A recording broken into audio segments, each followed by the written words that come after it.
This meeting is being recorded and will be available for viewing on our YouTube channel. I want to welcome our visitors. We hope you enjoyed today's meeting and come back again. And if any visitors want to learn about becoming a member, please see Ricky Walter or Steve McCoy Thompson. Steve's here. All righty. Can I have Jesse? Can you do the pledge for us? I pledge allegiance to the flag.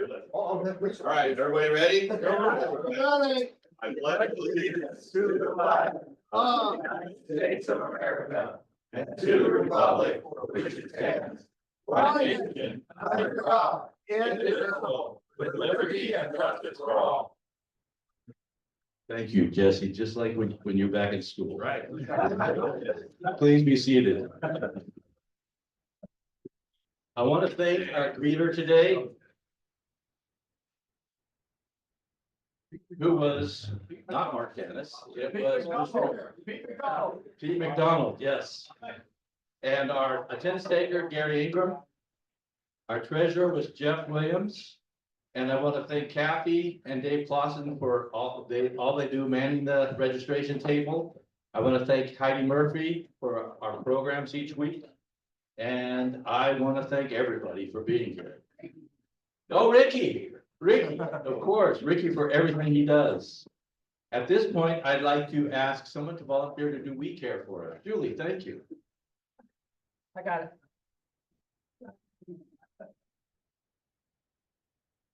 Wow, that was pretty good. Yeah, so cameras are off and, so I'll start off by reminding everybody, I sent out an email yesterday. Gina, fellow Rotarians and guests, I'd like to introduce from the Rotary Club of Dublin, in the category of electrical contractors. please welcome. Tugman. Welcome, Bob.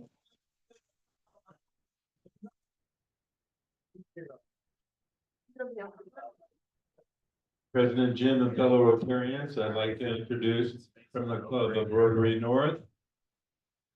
In the category of contractor, Gene Finch.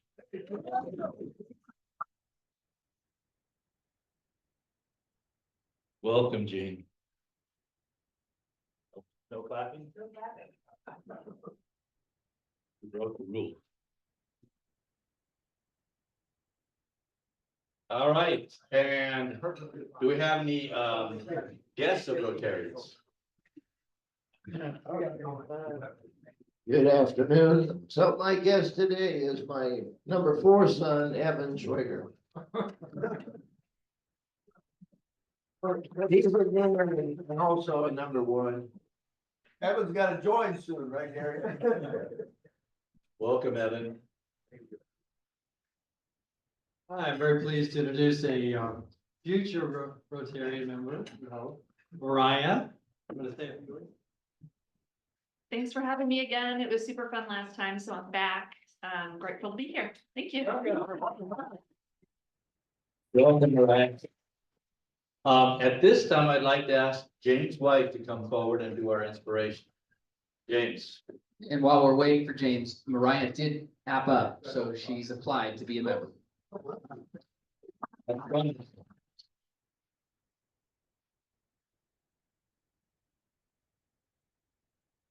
Apped up. James. This was probably in an email somewhere. Running through my list of inspirational thoughts. Are you surprised to be doing this? Yes, I am. Oh. So one of the best parts about coming to Rotary is that we do the Pledge of Allegiance. Every meeting. We do the Pledge of, one of the best things about coming to Rotary meetings, we do the Pledge of Allegiance every meeting. When I was younger, as most people are, I was on a different end of the political spectrum than I am now. And I met one of our presidential candidates when I was, 21. And I had an opportunity to ask him a few questions. And one of the questions was, I know what our history is, the United States history. how can we sit here and say, all these wonderful things, and we know there's also some not so wonderful things that are happening. And he said to me, while we're walking down the hall, it's not necessarily about the stuff that's happened or things that are going to happen, it's about what it symbolizes. And the bad things that we've done don't take away from our aspirations of who we are. And to me, that was a life-turning event. Now, I've completely turned on the other side of his team, so take that for what it is, but I still hold that piece true. Though our history is sometimes not as clean as we would like to imagine it to be, our aspirations are what we can focus on. And the symbol of the flag and the symbols that we find and hold dear, the Rotary. Four-way test. Not the test, but the Wheel. symbol of it. The wheel. Those kind of things that, there's always something. You can always find negative in anything you're looking at. But it's not about the negative, it's about the positive, the aspirations, the things that you can achieve with these things. A lot of times people look at groups and say, well, that group, has whatever problem or this problem. But if you don't have the groups, you'll never do anything. You'll never be able to accomplish the great things that you can with the groups. That's the importance of coming together and doing these things. Whereas, we can all say, oh, we're gonna clean the creek together, or we're gonna clean the creek, but unless we're having someone actually plan it for us, they're probably not gonna do that. Things that we can do together are the wonderful aspects of it. How's that for?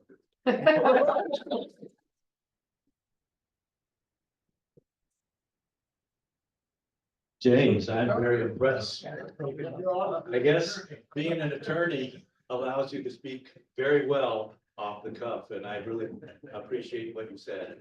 Thank you. We have a number of announcements. Do we have any Zoomers? We do not. No Zoomer. Oh, Steve's here.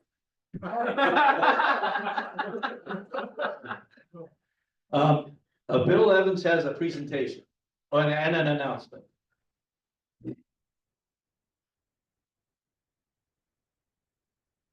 All right, thank you. Jim gave me 15 minutes, so I'll try not to run over, okay? I have 3 quick things for you. The first one just starts off because it's always fun to open with something fun. But April Fool's Day was on Tuesday. Our 4-year-old grandson gets picked up by my wife on Tuesday, Thursday, and every other Friday, and she babysits. Picks him up at noon, has his lunch ready for him when he gets home. On his little plate, there's broccoli, and there's cauliflower, and there's peas. It's covered up with a napkin. He sits down and pulls the napkin off, looks at that. And then my wife said, your mom said you need to eat more vegetables. And he just burst into tears. That's nothing like a 4-year-old boy would eat that. And he was screaming and crying. He will not eat that. So, and she said, well, it's April Fool's Day, but it doesn't work on 4-year-olds. That's my nice. Okay. I was in Maui last week, and it's our custom to bring a gift back to our president when you're traveling. These are some stale crackers from the airline. I played golf 4 times, and I brought you a scorecard from each of the places and a pencil from them. So that's pretty special. So this is Maui Nui Golf Club, Kukulani Golf Club, Kapalua, the bay course. We paid some money there, and Kanapali. Great golf courses, and the pencils included. We also did some walking trails at Kapalua, so I brought you a map. Showing all these miles of walking trails. And in the event that you have a pet with you, I brought the bag so you can clean up after your pet. Those were included things there. And then, to go along with the golf, and although I didn't do it there, I spent 25 years as a farmer's agent, so I got a lot of free stuff at golf tournaments. Here's some tees and a ball marker and a divot repair tool. And then for your kitchen, a little sunshine, a hot pad and a towel and stuff. Say Hawaii on. So enjoy it.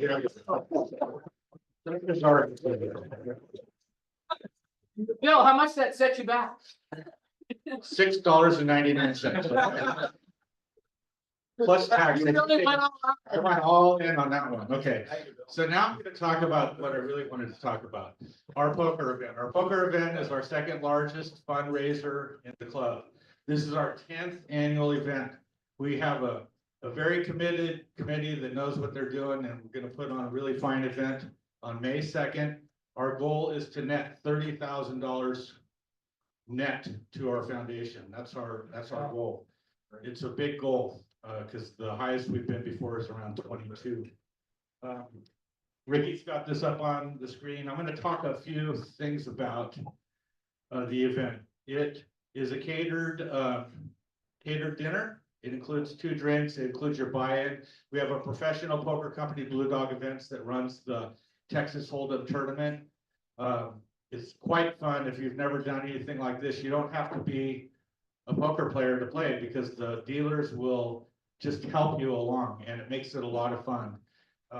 You also will get a free rebuy included with your buy-in. We have a silent auction going on with a bunch of raffle items. For example, there'll be the Hawaii house that I was staying in last week will be up for raffle. Okay, we have a fire department, Pleasanton, Livermore Fire Department dinner for 6 at any firehouse. There will be a silent auction item. We'll have a handful of other, I think we'll have 10 of those items. We'll also have 10 raffle baskets that you have paid the money to buy the items, and then we'll have those as raffle items. We have sponsor levels. The lowest sponsor level is $650, and then they go up from 1,000 and higher from there. If you are a sponsor, you will get a Rotary hat that we're trying to get customized with our poker logo. You're getting, everybody that plays, even the non-sponsors, will get a deck of cards that are customized for our event, and a custom card protector. I know it sounds cheesy, a custom card protector, but it's a really cool thing. Ricky might have one to show what it looks like. Pretty cool. Also, we're looking for more signups, and we're looking for more sponsors. If you're a 1,000 or above sponsor, in addition to those gifts that I already mentioned, you'll get a bottle of Patron, 4 customized shot glasses, and a plaque personalized to thank you for your donation to our event. So whether you want to play or just give us money or volunteer, that's the last thing I need. I need 2 people to run the photo booth, and you'd have to be there from like 5:30 to 9:30. And we set up this photo booth, and we put a bunch of props there for people to put on costumes, and they had a lot of fun with it in the last number of years, and so we're going to keep that up. Larry's raising his hand and Dick's raising his hand. You're in for 1,000, you're in for 2,000? What's the theme? Cinco de Mayo, see? Cinco de Mayo, Oh, okay. right? And our drink specials are gonna be palomas and margaritas, and then we will have beer and wine and some liquor as well. If you have any questions, come see me about this. Otherwise, go to this link. Ricky, you wanna give them an example? If you click, yeah. Okay. If you go to the, it's poker event at .pleasantonrotary.org, or if you have any problems, just call me and I'll email you the link. And then if you're gonna play as just an individual player, you click on this VIP package, and you can sign up with your credit card. You can reserve your spot with your credit card. If you want to be a sponsor, you would do that. Or we also, if you just want to come and have dinner, you can come for $50 and just have dinner with us. But if you want to be a sponsor at the basic level, that's right here. We call it a straight. If you want to be $1,000 and up, you get even the nicer gifts, the shot glasses, the Patron, and some other goodies. So you can sign up and pay through a credit card, Larry, just by clicking these right here. Okay. Is that it for poker? I have one more question. Yes, sir. Do the sponsorship include being able to participate? So the 650 includes 1 entry, $1,000 includes 2 entries, 2,000, 3 entries. Thank you. He'll go for the 3. Any other questions while we're on this subject? Any other questions? Okay. Thank you, Bill. Thank you, Ricky. Tom Fox has an announcement.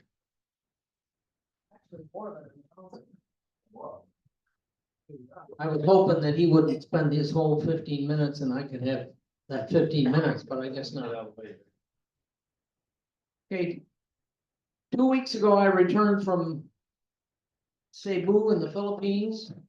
And that was the 20th anniversary for that mission by Rotary. We did 66 children change their lives and the lives of their families as well. And part of that trip was sponsored by this club and the DDF funds. So I have a plaque there for you. Because Jim, you had a lot to do with setting that up. And I also brought you some mangoes. You know, that's the big deal over in Cebu, you gotta have mangoes. And I just wanna kind of scroll, this is a program, they know how to do a program. I mean, print a program, you know, like some clubs have a newsletter, which I hope we'll be able to do one of these times, get back to that. But this is their program for the celebration dinner at the end of our 2 weeks. Just kind of scroll through that there. That's a member of our team. We had 33 people from the United States go as both medical and non-medical volunteers.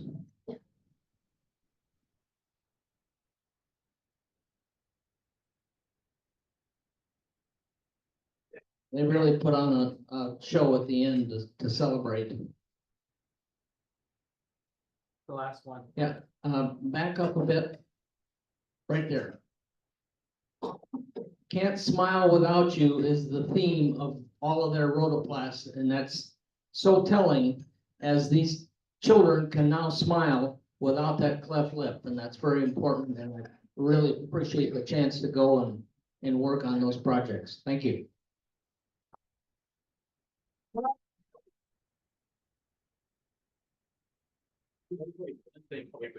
Tom, this was your 41st trip, Something like that. something like that? Well, congratulations, and Tom wrote a grant for our DDF funds with a little help from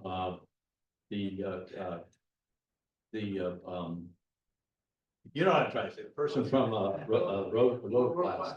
For those who don't know, what are DDF funds? Oh, DDF funds are funds that we get from the district if we apply for it. And Tom wrote the grant with help from the Rotoclass for $4,800, I think. Yeah. So that's why our club is getting this trophy. So thank you, Tom, for following through on that. I forgot to mention, the highest ranking Rotarian in Area 4 in the poker event gets their name on this coveted. And what? We're Area 5 now. Oh, they changed us to Area, see, I'm out of the loop. My year was a long time ago. And Bob Tucknott won last year, so he turned the trophy back in today to us. So if you want your name on this trophy, you gotta play. Bill, 2018. Let me read this. 2018, Jim Hansen, Bob Brown, Jeff Williams, Mike Kosterman, Bob Tucknott. I don't see any other names in our club on here. Maybe your name could be next. Bob Brown. I was on there 3 times. We could have gone without saying that. Thank you, Bill. Thank you, Tom. And I have Richard Mencken has a presentation.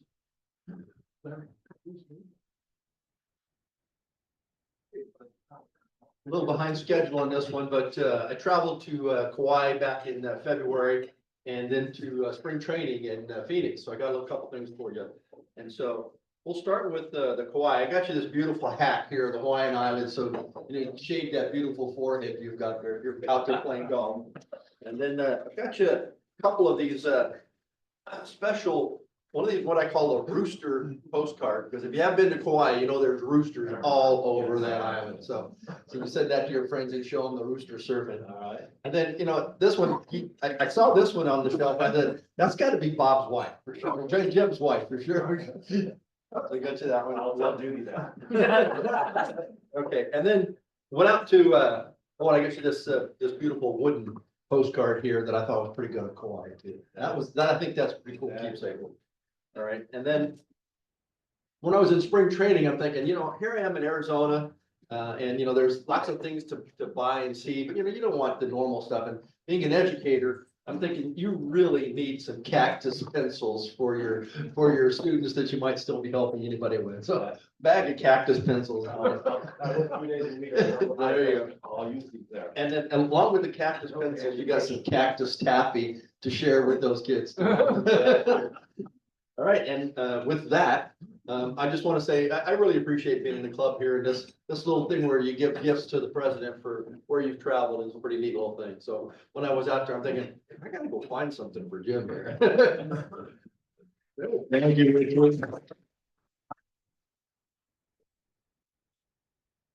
We gotta do some more travel. Oh, wait, I was gone last week. Julie Lewis. Let me do two more, before you come. I want yours to be the last one, Oh, okay. okay? So I can finish lunch. Yeah, you can finish lunch. Sherry, the diaper lady.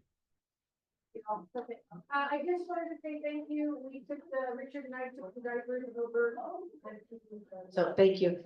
Richard and I took the diapers that we had collected over to the facility off of Serpentine, and what a great place it is. They have socks and toys and clothes and diapers and everything that families would need to get their infants and small children set up. So thank you for that. I have a confession. I lied when I said that we gave $387. We actually gave $437 because I dropped $50 in the kitchen. So I have diapers today to go take another box of diapers to them. So great job. They were very impressed, and we kicked butt over the other Pleasanton club. We had like 3 boxes and they said, oh, well, we ordered ours online and had it sent directly. And I don't believe that. That was a good lie.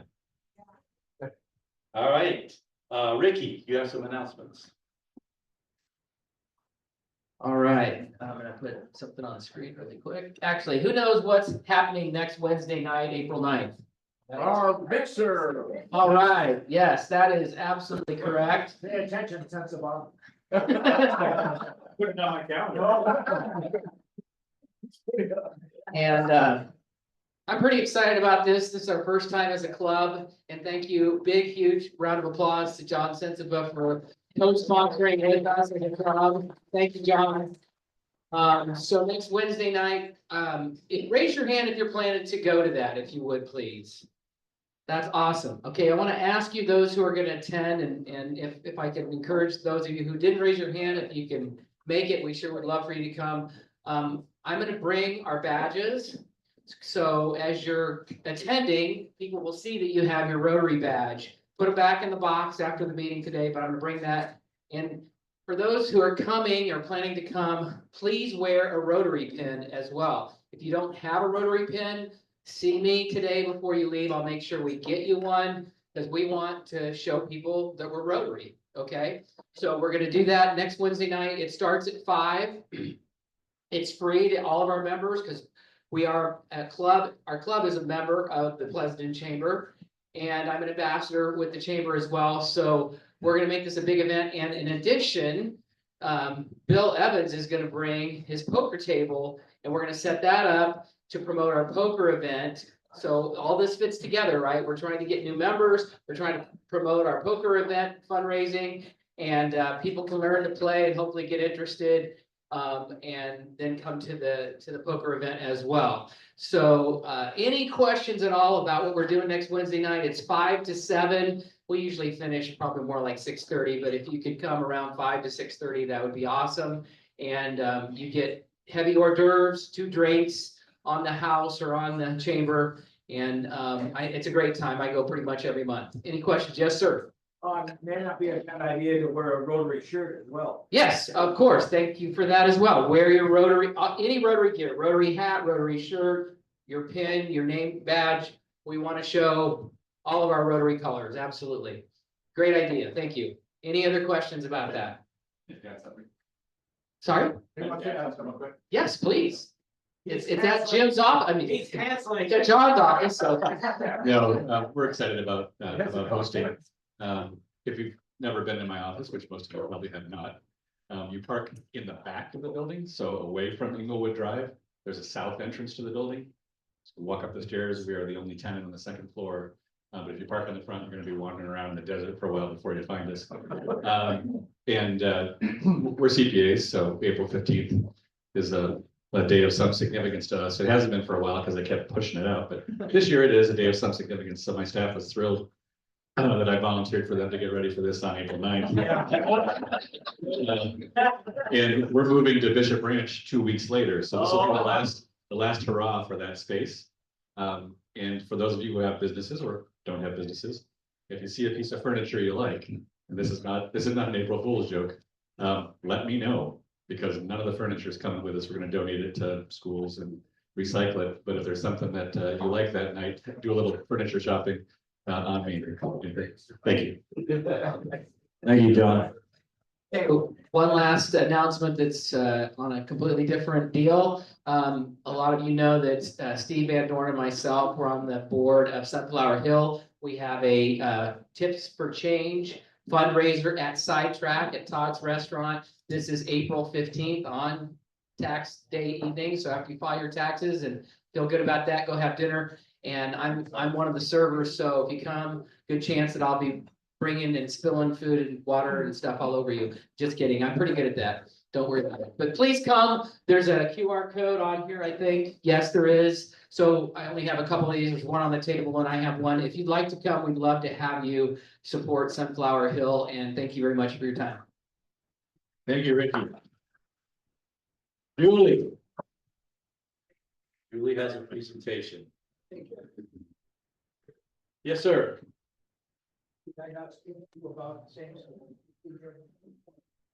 You probably did, but. So I'll have Julie go and. So probably everybody can relate to cleaning out garages once in a while. And I saw that the Takens are going to be here today. Bruce, I've been meaning to return this to you for about 30 years. It's what we used to pick up our milk in at the milk stop. I hope there's no interest.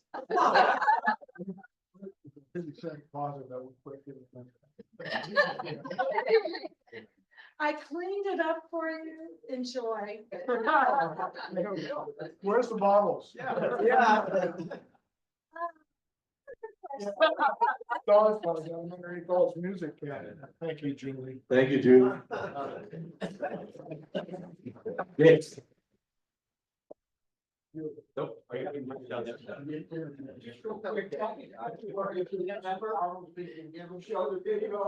Of our distribution in Peru for wheelchairs, and we had a lot of people that made pledges for future wheelchairs.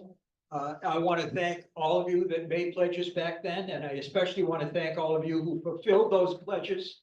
There are a number of you who have not yet, so I ask you to please write your checks, make them out to the Rotary Club of Pleasanton Foundation.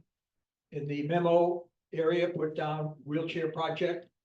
Give to any of us that are on the wheelchair team, or you can also donate, as some of you have done, by going to the website and doing it that way. Thank you very much, and I look forward to having that. That means the difference between us getting another container funded for this year. So please do that. Thank you. And thanks for allowing me the time. Thank you, Vic. And I do remember you asking to speak now.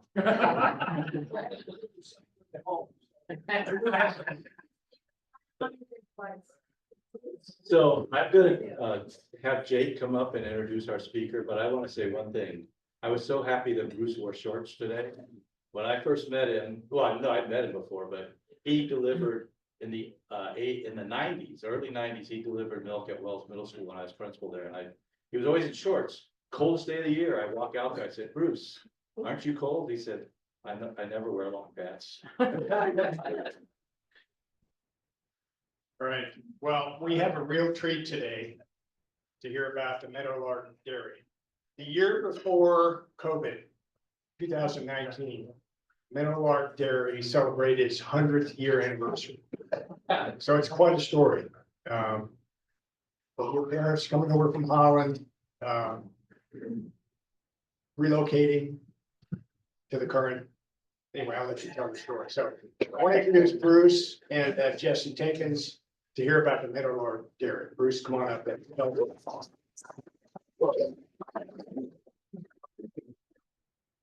Thank you, Ricky. I don't know. Sure. We really only need one microphone. Okay. No, we need four. Well, Hey, you're doing great. Keep going. where's the script, Jim? Yeah. Oh, wait. No. There's no script, but anyhow, we're very fortunate to be in Pleasanton and, as you guys know, born and raised. How often can all of our family graduate Amateur High? Oh, God. We are old, and I see many parents of kids that work for me and some grandkids that are working for my son Jesse, so we're very fortunate. Like Jim was saying, Jake was saying that, my parents immigrated here in the late 40s to, a cousin of my mom's sponsored them to come here because it wasn't free to come here and immigrate. You could only bring, money wasn't free, you could only bring in $100. They got to Chicago with their $100, cost them $88 to ride the train to Berkeley, where my cousins lived. And anyhow, they got on the job at the dairy for the Briggs, and it was really a blessing. Mr. Briggs, I'll tell you one little story. Took my parents, or my dad actually, all around Berkeley campus because he was big on Berkeley cow. And my dad's thinking, I can't be driving around sightseeing. I gotta get to work. I got $20 left in my pocket. There's no way I can hang out and go to all these museums. I need to be working. So anyhow, it eventually worked out great. The dairy on Oil ended up closing. This one in 1968, 69, we built a new processing plant. We moved the cattle and stuff to Tracy, which was. That's this another- building now, the new processing plant in 69. Yeah, Now it's what you know today.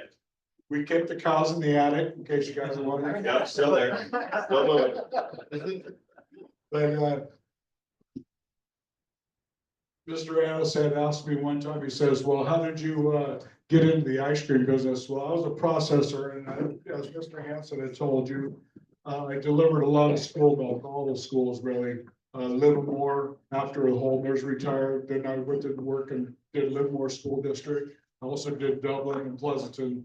At the time when I started, Dublin was part of Pleasanton as one big school district. And we also did Santa Rita County Jail out there. That was another one of my famous stops. They're always a piece of work, but as you said, we started at 4 o'clock in the morning. And by the time we get to the last school, which I believe was Valley View at that time, it was probably 9 o'clock in the morning or 10 o'clock in the morning. Just in time for the lunch kids or and whatever happened to Amador having like, what is that, 10 o'clock break period where you got these cookies and milk out there? I am liking that they're gonna go back to whole milk though. I think that's a good thing. But anyhow, I'll let Jesse do a little bit of explaining of where the dairy's at today, but how I got into the milk business, as I was saying that Larry had brought up, was my folks and my dad, they said, hey, they're having a big garage sale, I guess it was an auction at Camp Parks. They had to clean out one of the buildings in there, and the school district in Pleasanton and Dublin would store all their stuff out there in one of the warehouse at Camp Parks, and we ended up buying, I don't know, a bunch of crap. And so the old man, he says, hey, look at this little van, old Ford Econoline van, had windows on the side, still had the seats in there. So he said, you want that thing for $100? I thought, oh, $100 deal, field cars, we got tired driving 55 Chevys and stuff out in the dirt, and that's how we learned to drive. But anyhow, we've got this van, we brought home and all the hazmat paint from all the schools and lead this, and In the back of there was this little old frosty machine that was from the Amador Kitchen. And May Church, that was in charge of the kitchen down there, she said, oh, you should, I think that thing will still work, so we called it the clanker. But, cause everything was metal, and when it churned ice cream, it went clank, clank, clank, clank, clank, clank. But anyhow, that's how the ice cream started. I ended up coming up with a mix of my pasteurizers at the dairy. And it became something a little bit more nostalgic. And I was always George Philiotopoulos and some of these other guys, you know, they went to let's see, where is that, Cal Poly. And he took some business classes, and I was never good on school. But he taught me a lot of stuff I learned on the street, kind of. And anyhow, he says, well, you need this, you need that, and we process milk, we'd always swap milk carts and pipes and things that the cheese factory broke down, or the dairy broke down, or Homer's dairy and a little more of the processing machine broke down, or the filler machine broke down. And then I don't know, it was quite a deal, but George was a pretty good guy, you know. But he says, hey, why don't we keep working on that mix? And he says, you can make these mix. So we started out selling the cones for $0.25. And if people come in, they buy a couple of half gallons of milk, or like Julie with those 4 bottles in there. You give them a free ice cream. And at the time we had the cones that had people's names on them. So the kids would always say, I want Elvis, or I want Shauna, or I want whatever it is, Mike or Dave or whatever it is. They're all separate. Yeah, they're all You separate. just pull one out in whatever name. Yeah, they have like. It's not like you can pick Elvis, we go by the Elvis name and pick it out. They have like 30 different names, but we came up with a mix, and the rest is kind of history. And Jesse's taken the dairy to a whole nother level, and we're very fortunate to have that in Pleasanton. And, you know, very fortunate to have a kid that's willing to do it. And this will be our family's 3rd generation at that business. And we called the first generation kind of our grandparents, because when my parents immigrated here, they were like our grandparents, but they had 3 handicapped kids, 2 handicapped kids and 1 daughter. That was pretty good. And she was kind of in charge, but they ended up moving to Canada. And my folks kind of raised those 2. And it was quite a deal back in those days, right? Horses, carriages, you know, ride horses to Livermore, horses on Main Street, horses all over. Quite a deal, but we still have the drive-through. Still good. Still got a drive through. But yeah, so in the 80s, my parents took over. That's kind of what you know today, right? You know, more of that like soft serve type, the home kind of town feel. They're really the ones who kind of like built it up. And then for me and my wife, we took over in 2017. And it's just more about like trying to figure out where we go from here. I think you see a little more soft serve flavors now. But yeah, I don't know. Hopefully everything is still the same. It's a little different, but it's hopefully still the same. But that clanker only ran vanilla. yeah, it only runs vanilla. That's right. Still a good machine. Yeah. We try not to start it up though. I have a question. You know, it's been the last 1.5 years, 2 years when you guys you're rated as one of the best ice cream places in the United States. Number 8. And ever since then, you know, you see the cars lined up going down the Yeah. street, making a corner, coming in there. How many folks are from out of town coming here? Are those maybe A lot. Pleasanton? A lot of them. A lot. So probably a majority of our customers are new now. Especially on the weekends, you'll see that. It starts kind of Friday night, and then it's just like lines. You're thinking, who are all these people? But most of them, like from San Jose, we pull a lot from like Oakland and Hayward area as well. And then, I mean, we had people who like tagged us just to come here from Texas once. So it's like, just to come here, I don't know. You know, I moved here to Pleasanton in 1988, and you know, I'd stop in there and get a gallon of milk, some eggs, whatever. Are you still doing a good business in those other things besides the ice cream? It's changed a lot. Like we'll still continue to carry it. Right now, especially with like COVID and stuff, everything was kind of like different. We went from mostly ice cream sales, and then COVID hits, and all of a sudden you're a drive-through grocery store. Like that is wild. So all tickets took a lot longer to get through, right? So we switched back to grocery for COVID, and then after COVID, kind of, you know, we all got used to it. I think we went back up to more ice cream than grocery. I mean, we like our grocery sales, that's like what we love. There's no money in that, but you know, it's grocery is something we'll probably always carry. It'll just be a little different, right, as times change. But yeah, Bob. Did Pleasanton PD give you a hard time about having traffic blocking before you got it all figured out? PPD's been always nice, the whole, well, Pleasanton in general has always been good. It was more about like tinkering with stuff, so for a while we ran 2 different lanes, one where you didn't come into the drive-through and you stayed kind of on that curb, and then one where you come from Main Street side. That seemed to help for a little bit, but as you know, our social media presence kind of like exploded, then it was not working, right? So we had to do something. So we were lucky the bus kind of helped us out and moved down the way a little bit. And then just during our busy times, we try to take that little like lane right there. So try to wrap them around and fit a couple more people in. Yeah. I grew up in Concord and there used to be a dairy. My dad used to take us to go pick up milk, and there was a dairy on the corner of Clayton Valley Road and Chestnut. Have you ever heard of that dairy, or do you know anything about that? I think it closed down, yeah? Yeah, it's gone. Yeah, so no, never been there. There's one down south that's still running, but they do also like alcohol sales as well on top, which is something we don't do. But that one, and I've heard there's one more in Manteca. Might be Manteca or like Hayward area. Well, the 2 completely different areas, but there's one more around somewhere. I know of the one in LA, which does, they do grocery, but they also do like alcohol as well. So it's a little different, Altadene. Yeah. So, I understand you're opening in Livermore, or you have opened in Livermore, Yeah. or what's the story there? Tell us about that. Working on it. So, you know, we're talking about, you know, like your local people who come in, and you always think, man, when your local people come and they tell you, man, it's really hard to get in here now. It's like, okay, we kind of gotta do something, right? You're trying to fit 10 pounds of stuff into a 3-pound bag. It doesn't work. So we're gonna open up in Livermore. It'll be just walk-in for now. I think until we get it going.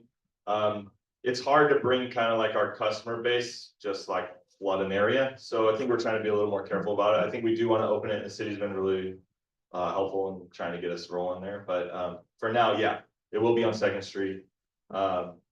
Working on it now. We're still trying to make sure it's like we can make it good before we open up. But yeah, we're getting there. I was just gonna ask where in Livermore. So it's on 2nd Street, right by the post office. So end of 2nd in South Livermore or North Livermore. I think South Livermore. South Livermore. Yeah, South Livermore. So where the flagpole is on 1st Street, just go 1 street back. Larry. I was the chairman of the food committee. I was the chairman of the food committee for the Spirit Run for 20 years and chairman for the run 1 year. And now Dick Stafford is chairman of the food committee. And I would just want everyone to know that Meadowlark Gary has helped us in the Spirit Run for probably all of the 30 years that we've had it, giving ice at 7 o'clock in the morning, ice cream and various food items throughout the 30 years. So I want to make sure that you know. And the tokens. And the token, wooden tokens. Yeah. We're out.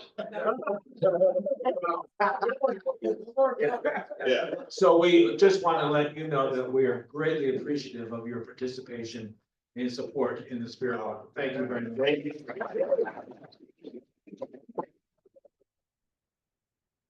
I will also say that, sorry, Julie, but during COVID, Jesse really was leader of the force, and he went to do the sauces and stuff for, what's the guy, Strizzi's? Yeah. And then we also sold some other items. Yeah, it's more about just getting like local stuff in, but so you try to reach out to like your local companies that have, so we sell like Strizzi's, pasta sauce, like that kind of stuff, but needless to say, the Rotary's always been fun, so thanks you guys for Yeah, thank you. Thank you. So if it's not secret information, Yeah. like, what is the top number of cones you sell in a day?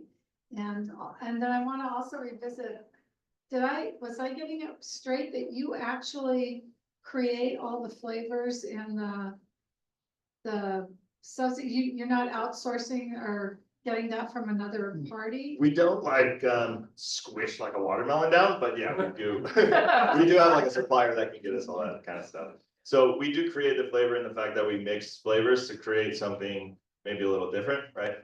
When you do like a toasted marshmallow, for instance, like that's the next one coming up. We have a flavor day where we donate, like, you can pick your own flavor to the schools, and then the schools raffle it off to try and pay for, you know, outdoor ed or whatever. So toasted marshmallow is coming up, but if you think about what toasted marshmallow is, it's just vanilla with sugar. So it's like, how do you make it taste toasted, right? So that kind of stuff we tweak a little bit. So like, you know, yeah, we do that though, but basically, milk. yeah, cream, yeah. Then you mix all this Yeah, up. yeah, you can. And you do that at the milk stop or something? Yeah, so right now, yes, but that's where Livermore comes in. It's a little bigger, so we can have like a whole processing room or whole processing side to it. Right now, I mean, right now we're so compact in there, so it's like, yeah, it's harder to do it now, but I think that's where we're heading towards, is more like actually having like the physical like ingredients where you can actually mix and match things to make it more fine tuned. Okay, and the most. Almost all. So that's a great question, because you can count cone boxes all you want. It just depends on how many of them get dumped in the drain when they're wrong. So, I mean, 1,000 or 2. I mean, easily. Like a couple thousand. Friday nights is probably the biggest day where those concert in the parks. But now it's kind of, you know, rolled to where, you know, you're happy to get like 3,000 or 4,000, you know, rolling. But it's so hit or miss, because then you have days like yesterday where it's like you're lucky if you sell 200. So, yeah. Trivia. So Jesse, I don't know if you know, but Yeah. Bruce, we go back. I wanted to buy one of those old cars that your dad had on by the house. Yeah. So we came out in 1968, and your dad and grandma taught me how to milk a cow. So we love your parents and love you guys too. Yeah. Thanks.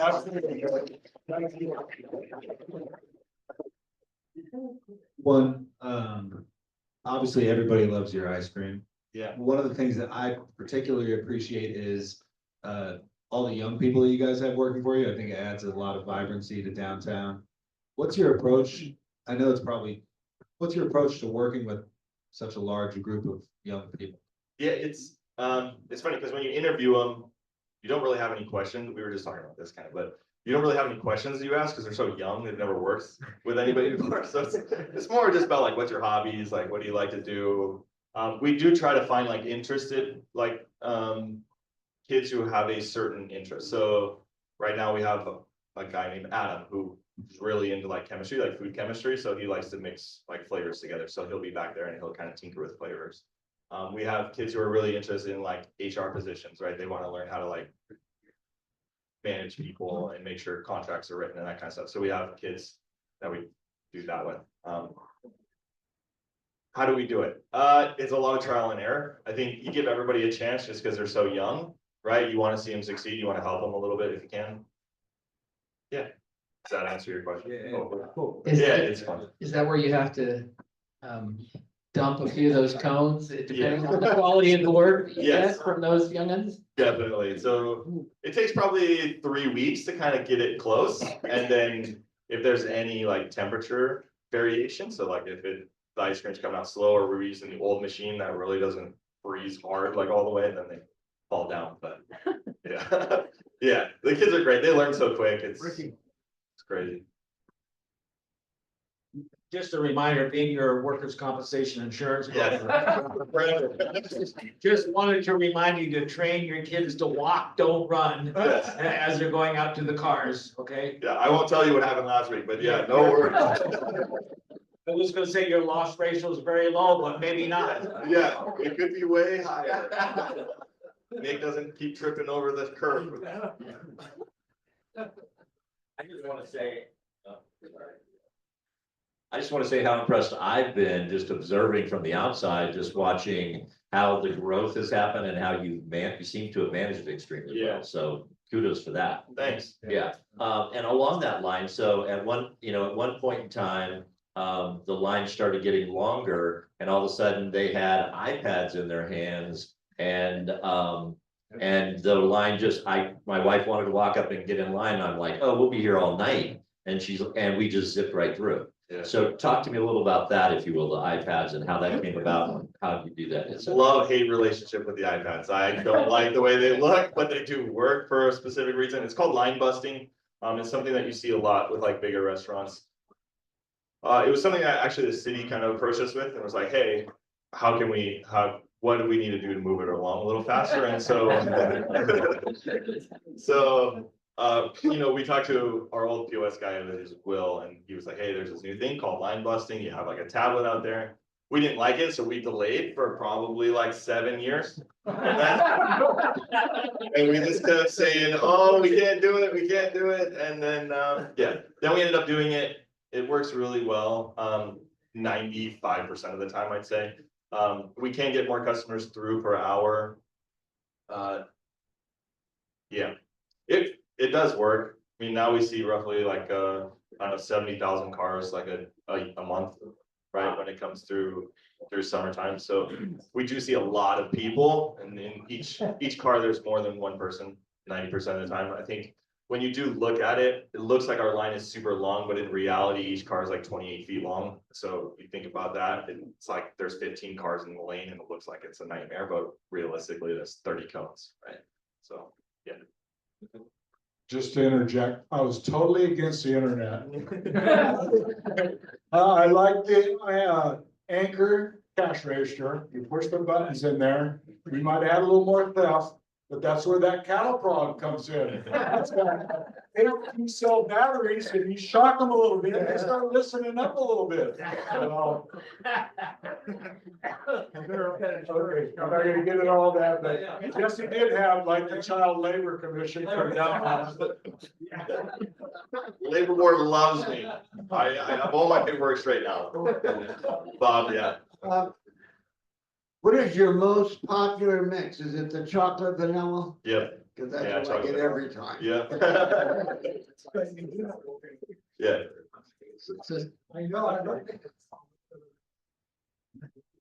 Yeah, now the vegan stuff is starting to pick up a little bit, so we do see a lot of like strawberry go out, which is vegan, but it's just because more and more people like don't like the intolerance. Yeah. I get the last question. So you mentioned 50,000 cars? 70, but 70,000 in a month. yeah. So I know that the downtown and city council, they approved, a new route. How many different routes, and are we settled on the current route that you guys have for cars? So the way it got traffic freed up, they liked it a lot. I don't think anything's set in stone. I do like getting our kids out of the street though, because when they're coming from Maine, they're in the middle of the street. I'm like, what are we doing? Yeah. So being alongside the curb is a lot better. The park is much better. So yeah.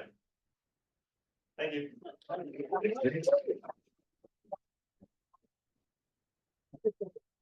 want to say thank you to Jesse and Bruce for being here. I know it was, Bruce has said, he said, I'm sorry I picked up the phone call. But you did a great job and we're so happy to have her. Yeah. And Jesse was my student too.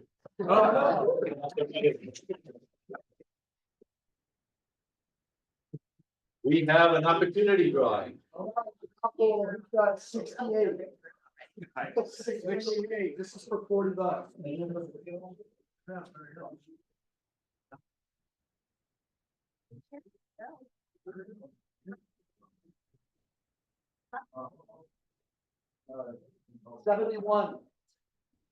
$71. Okay. Anybody have 71? Steve's checking.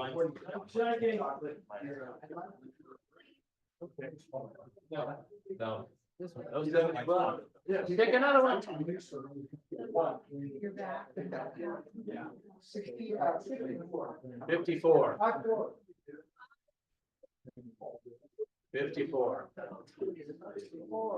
Here, Tom. Tom has it. All